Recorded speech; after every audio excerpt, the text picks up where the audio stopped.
तर मग आज परत होता इडलीचाच बेत आमच्याकडे। मग त्याच्यासाठी इथे मी नारळाच्या शेंड्या काढून घेतल्या, नारळ फोडलं, त्यामध्ये भरपूर असं पाणी निघलं आणि इतकं मस्त नारळ निघलं होतं ना, तर मी सुरीनं त्याचे मस्त तुकडे करून घेतले आणि ते स्वच्छ धुवून घेतला तो नारळ आणि मग नंतर छोटे छोटे तुकडे केले मिक्सरमधून काढण्यासाठी, कारण मोठे जर राहिले ना तर मिक्सरमधून निघत नाहीत ते।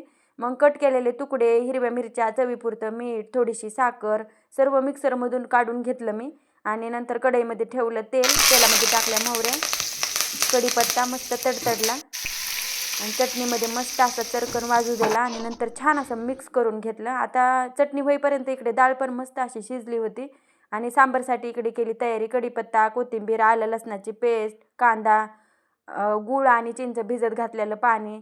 आज आहे ना सांबारला ताई फोडणी देणार होत्या, कारण खूप छान करतात ताई सांबार।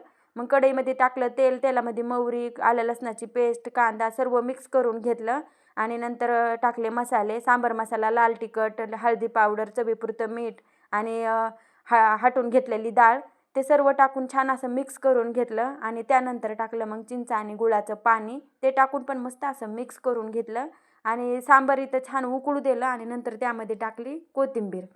इथं सांबार झालंच होतं, मला करायची होती आता इथे इडलीची तयारी। मग इडली पात्र घेतलं, त्यामध्ये टाकलं पाणी, कट केलेलं लिंबाची फोड आणि सर्व इडलीच्या डिशला ना तेल लावून घेतलं आणि पिठामध्ये मस्त पाणी टाकून घेतलं इडलीच्या पिठात, त्याला छान मिक्स करून घेतलं आणि सर्व डिशमध्ये हे पीठ टाकून घेतलं आणि इडलीच्या भांड्यामध्ये सर्व डिशा लावून ठेवल्या।